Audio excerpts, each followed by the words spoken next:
What's up, everybody? It's great to be with you once again for a new edition of the By the Horns podcast, presented by Toyota. You know that Toyota has more all-wheel drive and four-wheel drive vehicles than any other brand, so find yours and shine on. Toyota, let's go places. Cam Smith with my man, Bulls Insider KC Johnson. KC, what's up? Something is going on this weekend in the city of Chicago. Big deal. Saturday, January 24th. Doesn't conflict with the Bears game either. Yeah, right, exactly, right. Oh, yes, because we had a couple of weeks of that. You know, in fact, selfishly, I wish that the Bears would be playing on Saturday. Yeah. But that's just me, but I digress. But it's Derrick Rose jersey retirement day. Fantastic. Saturday, January 24th. It will be a phenomenal day for not only Derrick, his family, but the city of Chicago. And it's going to be a lot of nostalgia, a lot of emotions. We saw part of that last year with Derrick Rose Day last year with 1/4/25 on January 4th. And it was a buildup, right? It was just kind of like a nice little appetizer. And not to kind of minimize that day because it still was big around the city of Chicago. But on Saturday, this is going to be something memorable. 100%. And actually, I got a lot of things to say, and we're going to be talking about Derrick for a while. So hopefully you're Derrick time. Rose We got fan. time, KC. We got time. But it's great. The first thing I want to say before I get into the significance of it is I still get this question, like, why didn't they just retire his jersey last year? And I actually have details on that. Okay. There's a very actually simple reason. Last year was, if you watched that whole week, that was Derrick Rose's love letter to his own city. That was a Derrick Rose production. He wanted to do all those events. The Bulls were the facilitator. They helped, logistically, economically. That was Derrick Rose's canvas, his platform. So to the Bulls' credit, they didn't want to just go, oh, and also, by the way, we're retiring your jersey. Yeah. They wanted to do their own thing. So this is.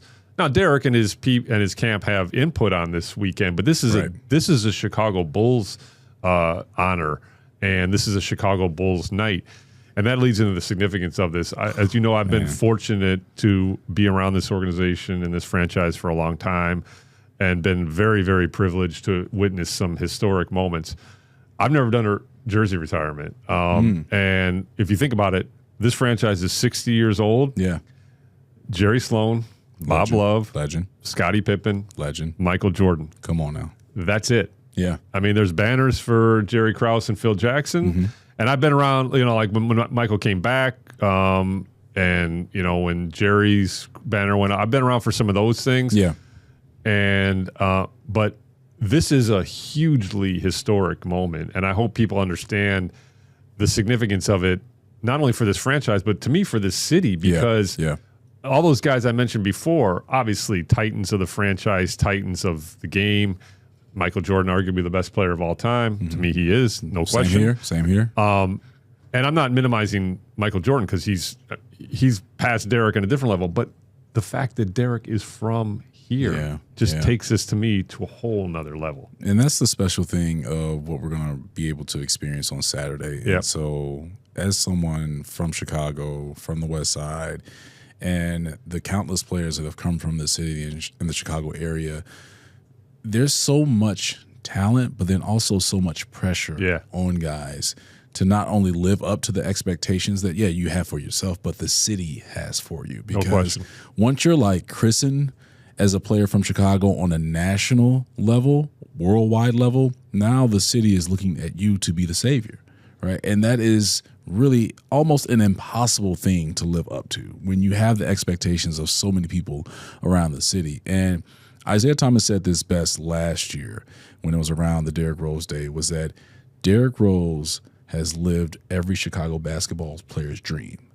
That's it. What he's achieved, being drafted by his hometown team, being youngest MVP in NBA history with the Bulls, countless all-star appearances, just his impact on the game of basketball as a Chicagoan is cemented. It's cemented in legacy. It's cemented in glory. And so when you have someone that has been able to live up to expectations every single stage of his basketball career, you're not surprised that he's celebrated the way and also recognized the way that he is in the city of Chicago. I'm so glad you already went here, Cam, because that is the thing that always stood out to me about covering Derrick Rose for his entire career, was how much he embraced that responsibility and accepted that responsibility. Not everybody, that responsibility is not for everyone. It's not for the faint of heart. He knew what he represented for this city. He knew the hopes and dreams that he was carrying with him for his hometown franchise. And that's why, I mean, you saw it in that documentary, like when the trade happened to New York, he broke down sobbing. He was devastated that his hometown franchise traded him to the Knicks. And he, you know, obviously now the fact that he's come full circle and is back and connected with the organization, and what really never was fully disconnected. Even that trade was very emotional for John Paxson and Gar Forman and the Reinsdorfs. I know that to be for a fact. And, you know, even in the direct aftermath of it, Derrick's relationship with John and the Reinsdorfs was solid. So, but that is what he so badly wanted to win a championship for this city. And Joakim would talk about that all the time. That one year that Derrick sat out, and we should get into that chapter. We definitely will. Career, because I have strong thoughts about that. But that one year that Derrick sat out for the ACL tear, like Joakim, I remember we'd be like in some bad city, like, you know, Cleveland, nondescript regular season game in January, and Joakim would just bring up Derrick, like, hey, don't forget about Pooh. You know, like he's working hard to come back. He wants to win a championship for this franchise. Joakim would always bring up Derrick and what he wanted to do for his hometown. So I'm glad you already went there. And I love that you brought up Joakim and just what that relationship was and still is with him. Best man at each other's wedding. And so that speaks volumes, right? Like when I can say that I want you to stand up and represent me and support me at my wedding. Come on now. Like that's my older brother was my best man at my wedding. So it speaks volumes to that love that you have for that person, but also the relationship there. But even watching the Bulls video on YouTube on the Bulls channel with Memory Lane Part 2, where Joe, Derrick, Taj, Captain Kirk Heinrich, all don't sitting sleep down. on Kirk, hey, man. Kirk he doesn't was a come bulldog, out much, right? Man. Exactly. So again, it's going back to who Derrick is as a person, who he was as a teammate, to have that type of respect from so many people. And you just said it, KC. Kirk doesn't come out for just anybody. You have to be someone that Kirk was really connected with and Kirk really loves for him to get pulled out of it, because guys can do anything that they want in the world, right? They could be anywhere at any time, and he decided to make an appearance for Derrick during that video. But Joakim was mentioning about just with Derrick and playing with Derrick and understanding that they wanted to play harder as Bulls players because they understood how tough and how hard Pooh was playing for the city of Chicago. It's like he's representing Chicago. So if he's playing at that level, we want to make him proud and put out maximum effort, so we're matching him at some level to make sure that we're getting these wins. That video was so well done. I love how they're sitting up in the 300 level watching the highlights on the big scoreboard. They needed a little more space. I know. The guys are like, a little cramped. I mean, they're not average, regular body human beings. It looked like me on a commercial flight, man. I'm 6'4". No, but the Kirk thing was, you know, I love joking with Kirk because that dude like retired and like disappeared. He's totally into like suburban dad life. He could probably walk down the street. Or rural dad life. I don't want to. Right. He'll get mad at me for even sharing this, but I'll just say he's in one of the Dakotas. There you go. That's all you need to know. And so I'm sure Kirk Heinrich has walked into a store and somebody just walked past him, just like, oh, you know, regular guy. Yeah, and that's the way he likes it. Trust me. Yeah, so, cool. but I love the respect that you could see between Derrick and Kirk. But to your point, you've hit on two big themes here: the connection to the city and the connection to teammates. Because Derrick, you know, was always about his teammates and about, you know, the classic quote is, I'm rolling with Keith Bogans as my starting two guard. Like, he didn't need Rip Hamilton or whoever. He was like, whoever was lined up with him, that was his guy.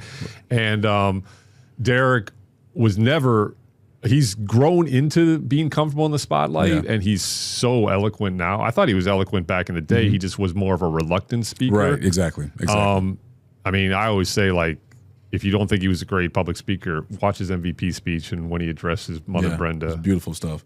Arguably one of my favorite moments in sports that I've ever covered. Also, KC, when Derrick first came to Chicago, what was he, 19 years old? 18 years old? I mean, put yourself in that position. You're an 18, 19-year-old. And already doesn't like the spotlight. Right, and have the weight of the city of Chicago on your shoulders. And imagine how you would feel and how you would speak in those settings. So, like, you give people grace in those moments. But to your point of where he is now, and it feels like he's getting into like professor mode a little bit. Like, it feels like he's going to have like some type of class that he's going to teach at a university, just because he's so just involved in so many different things, but not overstretching himself, right? He's staying true to who he is, and going back to the point of him being such a loyal teammate, that's the Chicagoan in Derrick, right? Because we know this as Chicagoans, we're going to ride for our people. Yep. We're not trying to go grab someone from a different city or a state. It's like, no, we are brothers. So we're going to do this together. And it just makes it that much sweeter. So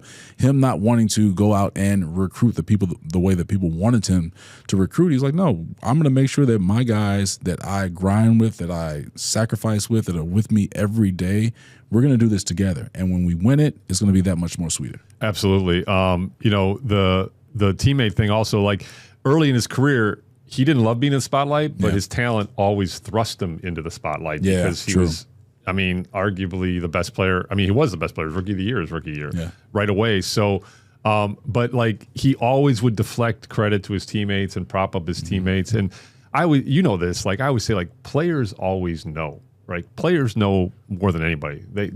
Players know who's legit, who's genuine, who they're scared of as opponents. Yes. So between his teammates always knowing that like Derrick was special and humble and, you know, the best player on the court, and then opponents being literally scared to face that dude. Yeah. What do they call the Derrick Rose flu? Yeah. That's all you need to know.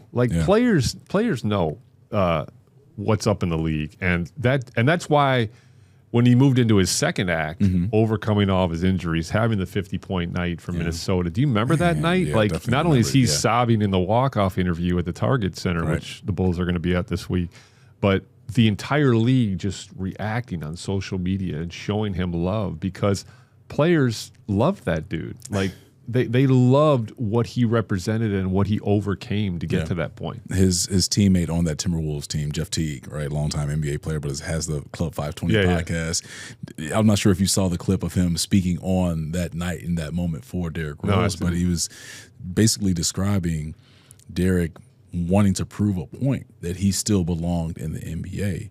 And he said, Teague, I'm going for it tonight. And so as he's going through it, you can feel the arena start to raise up and just try to uplift him so he can get as many points as he did, and he finished with 50. But Jeff Teague said is like, I'm not an emotional guy, but I found myself start to kind of like wipe away tears because you saw someone that had been through so much, right, with the injuries, the doubts, right? I mean, him kind of, at one point, you thought that his career was going to be over when he transitioned away from the Bulls and the time with the Cavaliers and that the stint with the Detroit Pistons, the first stint there, and just you're thinking, okay, is this going to be the final chapters of his career? Like, he can't go out this way.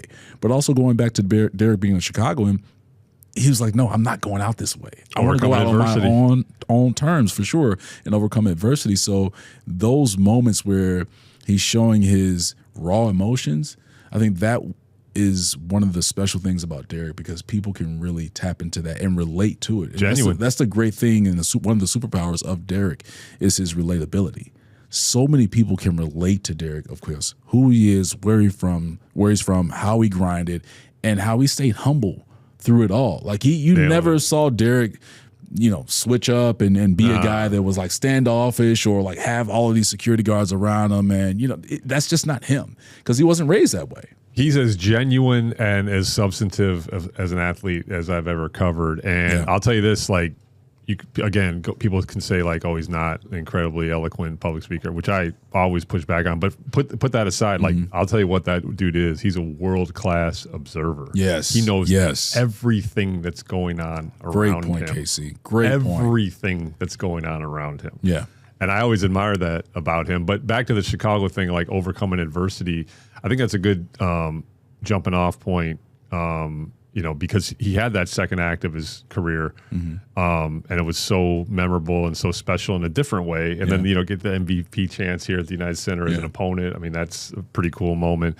But I think that's a good jumping off point for that 12-13 season he set out, because I have strong thoughts about this. And I don't have a lot of strong thoughts. I'm more of a, you know, deliver the news, objective, down the middle, get out. But I have strong thoughts about this because KC set up in his seat when he made that point. So I'm gonna let you have the floor. You got it, KC. I did not like how a certain loud segment of the fan, and this is just me. You can have. I never say, like, everybody can have their own opinion. go nuts. But I can just tell you that I personally did not like to see how a certain segment of the fan base loudly turned against Derrick Rose. And there's multiple reasons for this. Number one, let's just start with the medical component. Dude sat out a year for an ACL, which is now the norm. Yeah. He was ahead of his time. Yes. Okay? Yes, he was. Yes. Now, two elements to this. I always try to provide balance. This goes back to my newspaper days and being objective. I appreciate you giving me the floor here, Cam. Man, cook. I'm going to cook for a little bit. Cook. Let my guy cook. Two things for balance. He and his shoe company filmed a commercial campaign called The Return, and he did not return. So that's a strike against Derrick's side, okay? And also, late in the season, the team did provide anonymous sources to an ESPN article written by my former colleague at the Chicago Tribune, Melissa Isaacson, saying that he was medically cleared to play, and he still did not play, and there was a lot of controversy over that story. What was lost in that story, and it's not Melissa's fault because she wrote it, but people forget about this, was that he was medically cleared as long as he felt comfortable with his body. And so the Bulls probably did want a little pressure on him because they were a little frustrated at the end, but they also stood by his decision to know that it's his body and his career. So again, I go back to the fact that most people now do sit out a year or so with an Achilles tear or an ACL tear. Now Jason Tatum's trying to prove us wrong, but Halliburton's probably almost certainly going to sit out this year. So I just didn't like that. I did not. Derrick didn't change. The fan base that felt this way changed. Derrick did not change. His teammates supported him. His body, his career, he didn't feel right. And then, the cherry on top of all this, the unfortunate cherry on top of this, is he comes back 10 games into the 12-13 season. No, I got my years right. 13-14 season. And has a meniscus tear in Portland. And so plays 10 games in 2 years. So his body wasn't ready. But I don't know. What was your take on that, Terry? Because he really, a lot of people turned on him. And people from Chicago, which I didn't understand that part. And that was the frustrating thing for me. And I always go back to the line from the movie Dark Knight where they say you can either die as a hero or live long enough to become a villain. And that's what it felt like what Derrick in that situation was. And not to say that he was a villain to some people, but the questions of his heart or his work ethic, or like, is he tough enough? Like, come on. The tough questions is like the dude's from Inglewood. Like, it's just, let's stop it right there. That whole thing, and that was something for me, as you see me kind of shifting in my seat right now. I'm starting to get like, I'm glad you went a little there, heated. Because you have to understand there are certain parts in this city of Chicago, and again, I'm from the west side of Chicago, and there are certain parts in the city where you can't survive if you're not tough, not just from a physical standpoint, from a mental standpoint as well. So the whole questioning of Derrick's toughness and his loyalty to Chicago and to the Bulls, it was ridiculous. And that's something that will never sit right with me, just because it was unnecessary, right? Because you're starting to poke at someone's character, someone that has given his all to the city, to this fan base, to this Bulls organization, and now he's the villain. Like, what are we doing right now? Why are we treating our own like this? And it's just a weird thing that during that time that I hate it. I'll just say it. I hate it. I hate using the word hate, and there you go. But I do not like using the word hate, but I hated that time. I did too. Because it was unnecessary for someone that did so much for the city. I love that you went there with the toughness thing, because I forgot about that part, and that part angered me too. You're questioning this dude's toughness? Like, it's stop. He got, by the way, also, he got hurt on the job. Yes. Let's just remember that. He got hurt on the job. I will say, add some levity to this. I mean, whereas we're going down memory lane here, that was the season he sat out, 12-13, was an insane news story to cover. I was working for the Chicago Tribune at the time, so I was in the throes of it, writing newspaper articles, updates, blah, blah, blah. And there was times where you're just pulling your hair out because it's like, will he, won't he? The storyline was hovering over the whole season. And then to add some comic levity, and Tom Thibodeau, I'm told, is going to be there Saturday night, which is awesome. But Tibbs in the building. All-time memory at the old Berto Center. there was a day in the morning that the rapper, and you may know him, I only know him from this tweet and this day. Okay. Waka Flocka Flame. Are you aware of him? This right now, Saul. Well, we need that right there. No, it gets better. Saying Waka Flocka Flame. It gets better because Tom Thibodeau also said it, because Waka Flocka Flame tweets that he has good intel that Derrick Rose is playing that night. It was late in the season, regular season game. He tweets this. We go to Tom Thibodeau at shoot-around at the Berto Center and said, this rapper named Waka Flocka Flame is saying that Derrick Rose is playing tonight. And Tom's like, I don't know who Waka Flocka Flame is. I can see Tibbs' face right now when he gets that news. No, and I'll even throw out a song. Do you know the rapper? Yeah. Okay, so all right, sorry. I know a lot of music. I don't do rap, man. Waka has some classics, all right, for sure. All right, I'm going to drop applause. I'm going to drop more down the level. Right I don't know. Is this considered a classic? I remember one song because someone that in the know, unlike me, dropped a song and said he's got a song called "Hard into Paint." Yeah. That's one of his classics right there. Tibbs goes, oh, I kind of like him now. Can you imagine Tibbs in his office with Waka Flocka Flame's Hard in the Paint blasting through his speakers, or in his car, just like you pull up to a stoplight and it's Tibbs with the windows down blasting Hard in the Paint. You have to do a double take, like, wait a minute, is that Tom Thibodeau blasting Flocka's Hard in the Paint? Wait a minute, where am I right now? Is this the Upside Down? What's happening? But I share that story to talk about how surreal that season was. And you got Tom Thibodeau quoting Hard into Paint, Waka Flocka Flame lyrics. And I hope, I've said his name like 7 times. And it'll probably be the last 7 times I ever say his name. So, that's how surreal that season was. But I just wanted to add some comic levity to our anger, because we were both angry about that season. And I'll smooth it out a little more, speaking of names. So I'm going to do this. And if you want to follow me, you can, KC. And then we're going to go into happy Derrick Rose definitely, memories. for sure. And this is going to be the transition when I bring up this point. But I remember the first time that I heard the name Derrick Rose. Yeah, well, I was actually going to ask you about this. Yeah, so my you're connecting to the city even more than me. Oh my gosh! And the great thing about Chicago, I'm basketball, Evanston. I'm not Chicago. Still some tough hoopers from Evanston. Definitely. Don't get it twisted, please don't. But Chicago was so connected from a basketball level, and also it's a basketball family, no matter where you are in the city. But my older brother called me because he watched Derrick play, and this is back when Derrick was in elementary school at Beasley. Yeah. And he said something, KC, where when I heard it, I'm like, get the hell out of here. No, that's not true. He said that, man, I picked up the phone, he called me, I said hello. He didn't say hello, how you doing, how's your day? He said, I just saw the fastest person with a basketball since Jason Kidd. Wow. And that's why I said, get the hell out of here, get out of here. And he was like, this dude, Derrick Rose, at Beasley, is the fastest dude I've seen with a basketball since Jason Kidd.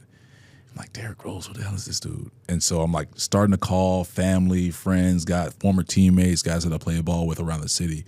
They were like, yeah, you don't know Pooh? I'm like, no. And this time, I'm kind of like removed from Chicago. I'm in college and all that stuff. So it was just like, no, I never heard of him. And as I do more calls and more conversations, and then I get back to the city and I watch him play, I'm like, oh my God. Wow. This dude puts on shows like Ronnie Fields. And I have not seen anyone bring the city Ronnie of Fields Chicago. in high school. Yeah, oh my gosh. It was shows with Ronnie and Kevin Garnett, and watching those games at Farragut as a kid, it was unbelievable. But they would bring the entire city of Chicago out. Derrick was the next person to bring the entire city of Chicago out when he got to high school to watch his games. It was crazy in the city. So your brother was on him early, which I respect. Mm-hmm. By the way, as a quick aside, I covered that Ronnie Fields, Kevin Garnett, Antoine Randall, the state championship. Yeah. Ty Street's game. Yeah. They got a lot of those games on YouTube as well, if you just kind of type that in. A lot of professional athletes in that game. I covered that game for the Chicago Tribune, all-time memory. I remember it was Kevin Garnett on a like a dolly behind outside the locker room, sitting on a dolly crying after that loss. Man, I'll never forget. It's the memories you have in this business. Yeah, definitely. But we digress. So your brother was on him early. I respect that. But just to talk about his impact, and then this is a good segue into early NBA Derrick. But like I heard about, I'm covering the league at the time because I've been covering the league since '96. But I heard about him at Simeon, and I went and watched one game just because I was like, okay, I got to see this because how people describe him, you're just like, I watched Jabari one time in high school too. The same reason. It was like so prevalent in the city. So to your point, because like hoopers know, like when you hear someone being, but I didn't hear about him at Beasley. So your shout out to your brother. But like, but it's like, all right, I got to go see this dude when it's that prevalent. And it's I've only done it a handful of times, and Derrick and two Simeon guys, Derrick and Jabari are two of the reasons why. And Jabari obviously with his dad connection. I've known his dad a long time. Shout out to Sonny, man. So yeah, that's pretty cool. But I'm glad that's a nice segue into like early stage Derrick because I was again fortunate enough to cover all 82 games of his Rookie of the Year season, and just every night he would do one thing. They were just like, wait, what? It didn't always like lead to a basket or a dunk or it was just like he'd do like one thing. You'd be like, wait, what? What are we watching here? Like the intensity and the torque he would use to attack the basket and the jumping ability and the speed, and I mean he was blessed. He was blessed. Yeah. I'm having that. I'm blanking on the name right now. Maybe Saul can help me out with this one, but maybe we can put it into the pod. But it's the meme where guys being interviewed and he's just like, cut it. Like he just starts to get emotional. That's how I was feeling when you described this about his torque and just the intensity that he played with. And one of the things that I always really appreciated about Derrick's game, it was one of the underrated parts, but still a skill that a lot of people don't have. If you remember, KC, he was one of those guys that when he would drive maybe baseline or off the wing, he would jump so high in the air that he would either could fake a pass one way and hit a guy in the corner, a shooter in the corner, right in the pocket and knock it down. And it was only two guys that I've seen in my lifetime that could do that, Derrick and LeBron James. Yeah. And obviously LeBron 6'8", Yeah. different human being in terms of his athleticism and just size, but his ability to pass the basketball, I think, is always one of the underrated parts of his game because people see the scoring, like they see the highlights and all that, but he was more of a point guard and passer and facilitator than people really understand. Well, there's a famous story about him scoring 2 points in the second. I don't know if it was the first or second state title for Simeon, but he scored 2 points, set up all his teammates, and they all got D1 scholarships because of him. But back to the jump pass, I was joking, like jump passes are not a good thing unless you're Derrick Rose. Don't do it, kids. Don't do it, please. But he's the exception to the rule. That's funny sure. you went there because like I remember watching that a million times. Like he'd jump, he'd be like, no, but he'd jump and like hang in the air forever, like throw pump fake one way. Right, and so like everything pauses, right? He's just like, I can go here, I can go there. Oh, I'll go opposite corner to my shooter over there and knock it down. Yeah. So Rookie of the Year was, and I always say like I've talked to Derrick about this. It was pretty cool because he wins Rookie of the Year as Rookie Year. Yeah. First All-Star since Jordan his second year. And then MVP his third year, youngest in history. And I would say like the cool thing about that MVP season, 10-11, was the national media didn't really discover that team or Derrick until late in that season. Again, I was working for the Chicago Tribune at the time, and like, I remember having multiple conversations with him on the road where it's just like me and him, like, and he's having like one of the best seasons in NBA history. And it was like kind of undiscovered. It was flying under the radar. That team won 62 games, and it was like around March where the national media was like, you know what, we got to go start checking out the Bulls. What's happening in Chicago? Yeah, for sure. Then obviously they had the run to the conference finals, but that season was one of my favorite to. And I'd been, I'd already covered him for 2 seasons, and then that third season. That season was one of my favorite just because he was having such a great season. I felt like I kind of had it to myself. Hey, look, how about that media day leading into that season? Oh, great call. Mark Shanowski asked that question. And when obviously it was unsolicited with Derrick bringing that up, right? Because he was saying like, why can't I be MVP? And when he said that, I kind of looked around the room like, MVP? And at that time, obviously, coming off of Rookie of the Year, like, he's building. But for a guy, third year MVP talk at that time, too, with the players, the way he delivered it too was so Derrick. Right? And it was just like, why can't I be MVP? Why not? I'm just like, wait. He did it, but he did it like so humbly. It was so like confident yet humble. Yes. It was very direct. It was humble, but it was just. It was so Derrick. Oh, he's thinking differently. Yes. He has different plans for the season. But also, it's one thing to say it. It's another thing to do it. Yeah. And that was the sweet thing about what we saw from that season with Derrick. He set his target, attacked it, brought his team with him. And it was, again, they did it together. He was the leading force of that. And so just going back to that time, KC, we're talking about it, but just I know you remember where you were when he said that and what that reaction was. I was sitting in the front row to the right. I remember, and Mark Schanowski was behind me, and that's what I always love about that clip is when it gets played is you get to hear Mark Schanowski's voice.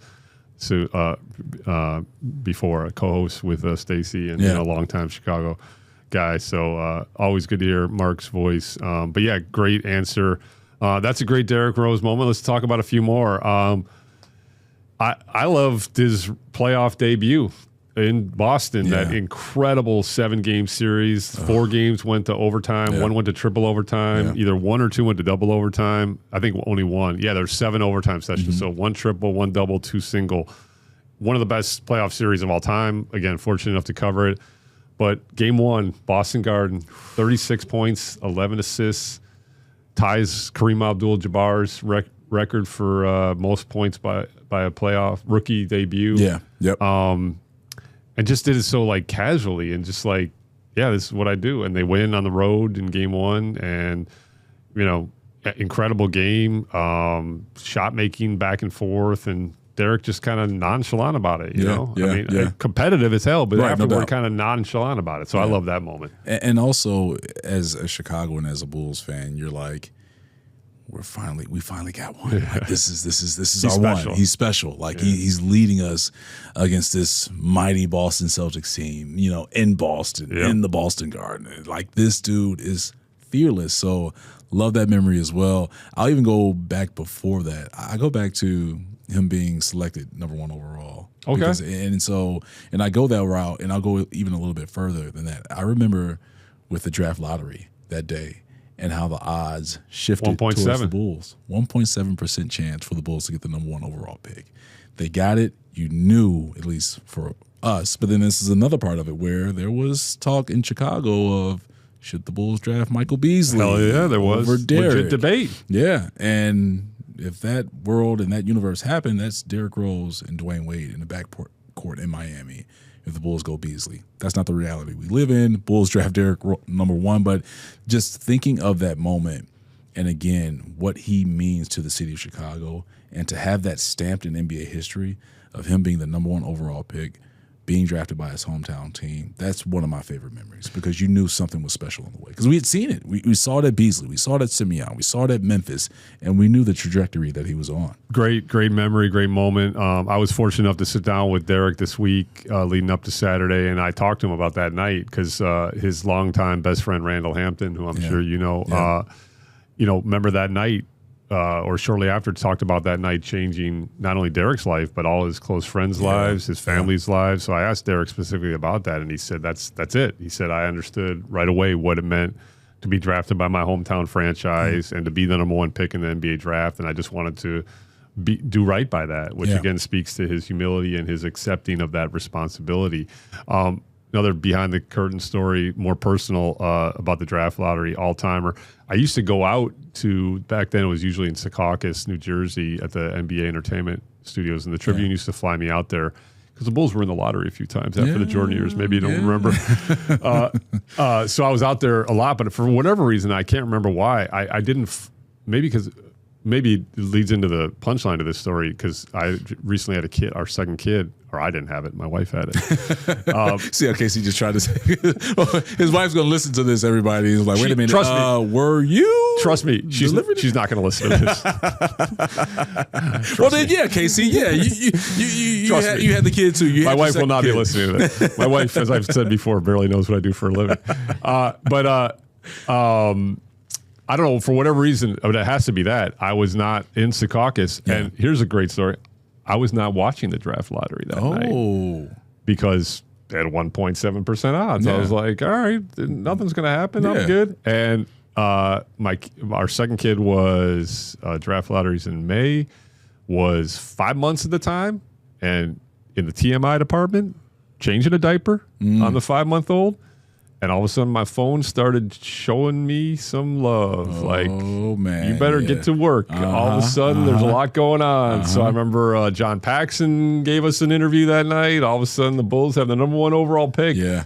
1.7% odds. So I went from diaper changing to writing on deadline. Look at that, multitasking. The one and only K.C. Johnson. But when you think of just Derrick's story and his role to where he is now, everything felt meant to be. Yeah. You know, even with the challenges that he endured, with the injuries, right? But him overcoming that, right? It's the story of a hero, right? Every hero's story has an origin story, right? They have to overcome something, some type of foe or villain or enemy to really tap in and evolve into the person that they wanted to be and were naturally born to be. And you see that with Derrick. It's just everything on that road was so meant to be. And so I was yesterday, as we record this pod on Wednesday, at Simeon Career Academy, we're shooting some things for a special piece for Saturday for the jersey retirement ceremony for Bulls Countdown Live.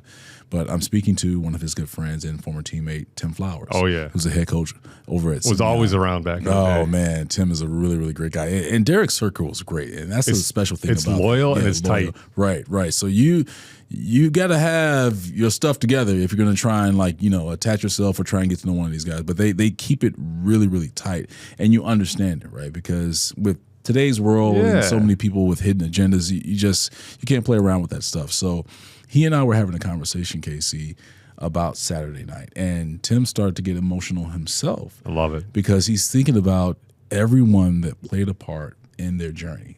Teachers, faculty members, people in their neighborhood, guys, older guys that they played basketball against that really looked out for them to make sure that they were on the right path.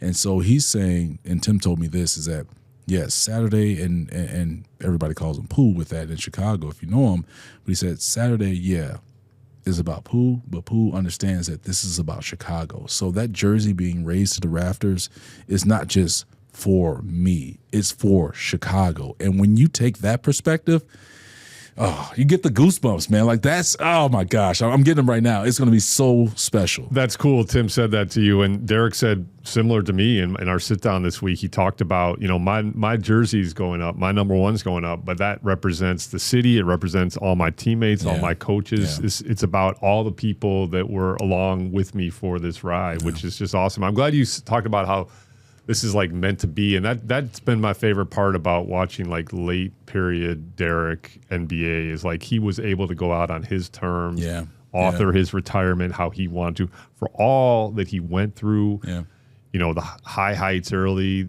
the injuries, the adversity, the people doubting him, coming back from that, then having, you know, the 50-point game with Minnesota, playing well for the Pistons, playing well for the Knicks. Because that second run for the Knicks, I got to look at the season, but he finished 3rd in Sixth Man of the Year. He just embraced that role. So like, and then just even the way he like was able to retire on his terms and kind of author his next chapter. And look, he's not even 40 years old yet. So like, think about all he's going to accomplish in his next act, including for this city. Always bringing it back to Chicago. He's going to do great things. You saw it in that week leading up to the Derrick Rose night last year, you know, the vertical farming on the south side, you know, Mayor Brandon Johnson was there, and, you know, the event at Simeon and the flower shop and all the stuff he's going to do for this city.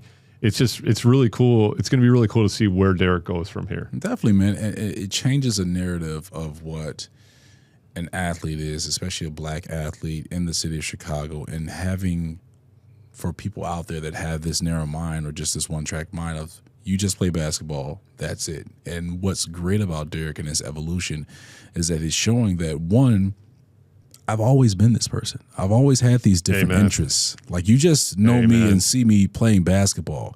I'm a well-rounded guy. And that's the beauty of what we're seeing now with him being involved in so many different things, like his chess attack with his chestival that's going on, right? The chess player Magnus that he's always posting about, right? You see that, what he's doing on the south side when it comes to the vertical farming, of course, with his Rose's flower shop, getting that going. So he's a highly intelligent person that understands impact and impact in the city of Chicago. KC, he could have easily just lived in New York or lived in LA or lived outside of the country. He's raising PJ and his kids here now. He's come back to the soil to raise his family. PJ might be a player, by the way. Yeah, no, PJ's got game for sure.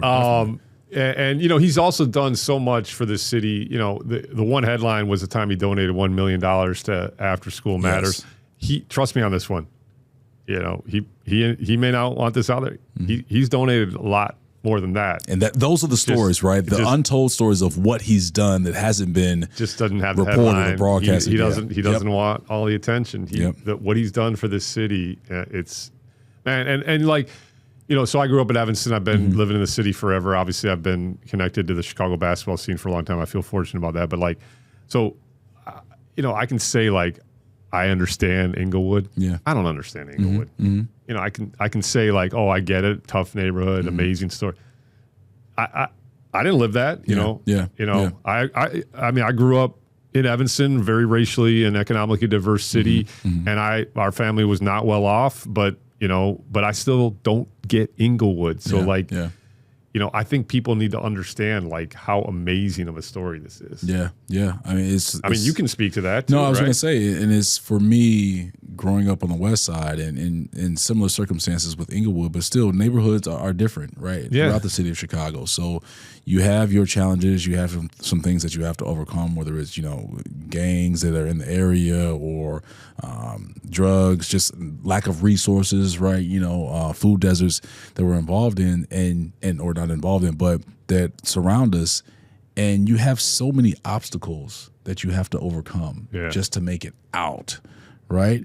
But then also it's the point of Derrick where, he made it out. He achieved the highest of highs, and he didn't leave. He came back to change it. And that's the special great thing about Derrick is that he's come back to be a light, to be a spark, to change things for his community, for similar communities in Chicago and across the world. And so when you have that type of mentality, again, it speaks volumes to how he was raised with his family and Mama Rose, his brothers, and them really shaping his mind and shaping what he will be and what he's become. And that's someone that is big-hearted, but also very, very, very genuine to his resources and all his help and his philanthropy. I'm glad you brought up Brenda and his brothers again, because we've talked a little bit about family, but I don't think and we're going to be wrapping it up here soon, but I don't think we've hit on that enough. So just to put a exclamation point or underline that, like what Brenda did as a single mother, and I was fortunate enough to develop a small relationship with her. I know his brothers,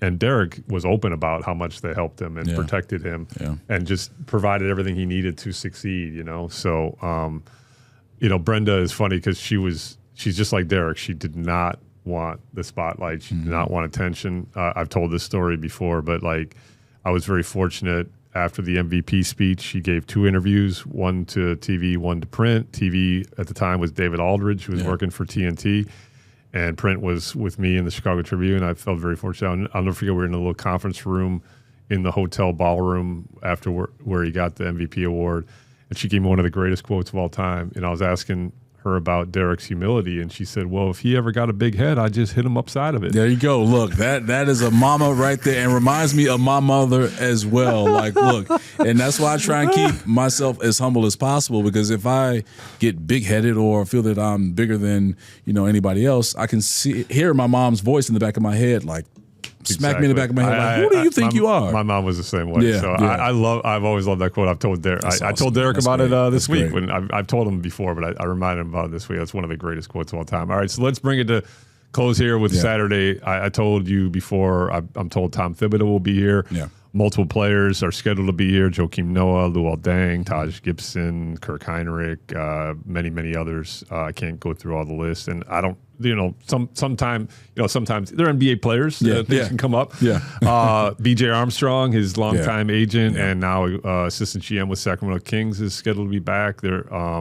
So it's just going to be a great night. Yeah, it's going to be a great night. Yeah. And again, to see only the 5th jersey in the 60-year history of this franchise, and to go up with those names that I mentioned before, Sloan, Love, Pippen, Jordan, it's just going to be amazing. I mean, not to knock other franchises, but it feels like jersey retirements and being raised to the Rafters is kind of being a little watered down. And when you have only 4 in the history, and Derrick will be 5. the 5th, it will be something that he earned that. He really earned it. And quick point by that, like sometimes the Bulls get criticized for being stingy on that. I kind of respect it. Yeah, I mean it's a really high bar. It's a sacred honor, and should be respected. That's why they started doing the Ring of Honor. Was to honor some people that are not that are very important to the franchise, but not worthy to have your banner raised. So, dude, this is going to be lit, as the kids like to say. We've gotten a Waka Flocka Flame reference from K.C. We need to wrap this up. K.C. saying lit.